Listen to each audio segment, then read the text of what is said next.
Hello everyone, and welcome back to another GIS mathematics lecture video. And in this video, I want to talk about the effect of quadrants on converting two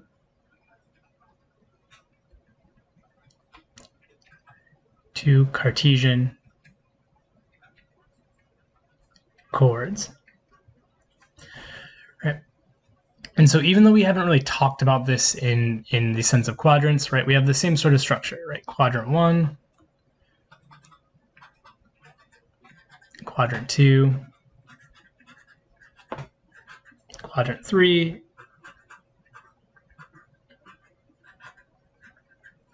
and quadrant 4. Right?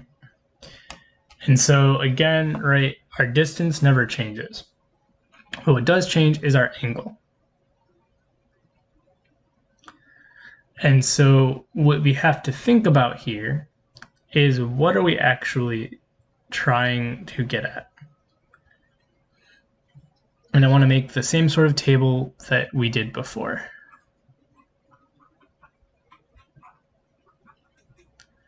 We have the quadrant number, in this case we're going to go degree range, and then what to do. Okay. And quadrants, I think actually in this case, the conversion is a little bit more easy to understand because we don't have to add or subtract anything, right? We just have to keep in mind of what we want to do. Okay. All right, so if our degree range is between 0 degrees and 90 degrees, or 0 and pi over 2 for radians, right, what quadrant are we in? Well, we're in the first quadrant. So what does this mean, right? We keep our x positive, and we keep our y positive, okay? So that's this quadrant right here, and this is the sort of the best case scenario. What happens if we go from 90 degrees to 180 degrees? Right, so this is pi over 2 to pi. Well, we're in quadrant 2, right? We're over here.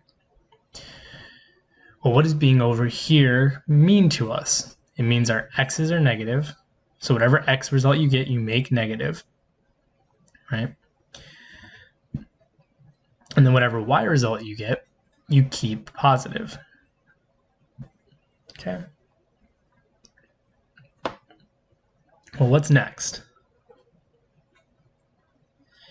Well, next would be 180 degrees through 270 degrees, right? That's this down here. This would be quadrant 3. Right, that's everything in this area here.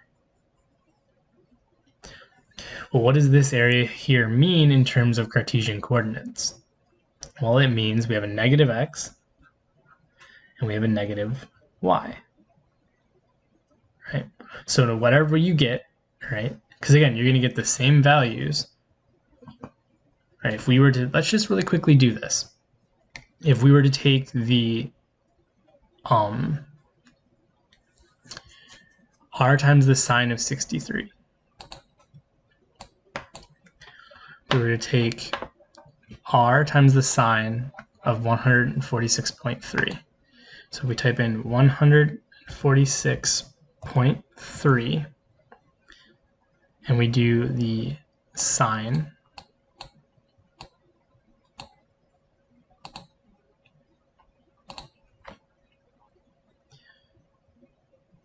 right?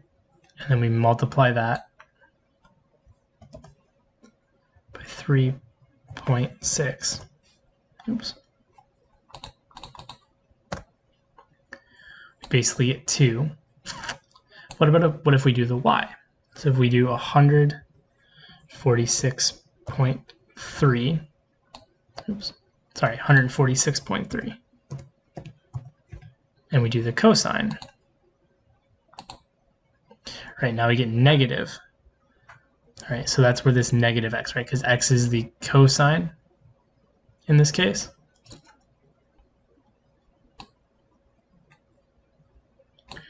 right? And then we multiply that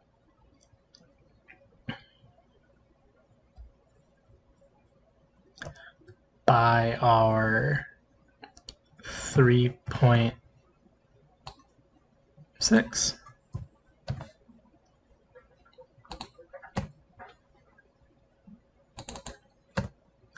Right, we get negative 3, which is exactly what we would expect.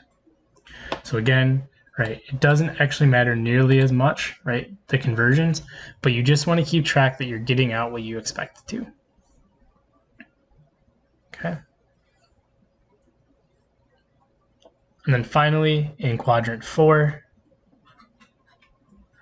right, which is 270 to 360, so this would be 3 pi over 4 to 2 pi. This would be pi to 3 pi over 4. Right, in this case, we're in the range where we would select a positive x and a negative y. So this is a good way to just spot check yourself to make sure that you're getting what you expect to get. So hopefully this makes sense. And if you have any questions, please reach out. Thank you.